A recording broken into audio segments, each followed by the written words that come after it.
আজকে সানডে তার জন্য আমি সকালে উঠছিলাম। ওইটা হাইডা হাইডা আইতে ইনো একটা বস্তু দেখলাম, মজার জায়গাটা হয়েছে ধুবড়ি। যেহেতু আমার এনে নতুন পোস্টিং হয়েছে, আমি এমনি বাইরেই নেই, কারণ আমি যে কদিন বন্ধ পাই বাড়িতে যাই গে। আজকে সানডে আছে দেখে আমি বাড়াই আইছি। তো এনে আমি বহুত একটা ভালা বস্তু দেখলাম।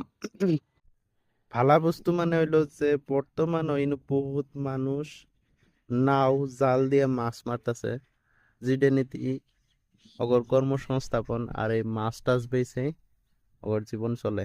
কিন্তু বহুত মানুষ এরকম আছে। এরকম একটা বহুত তো ভালো আছে যে তাজা মাছ পাওয়া যায়।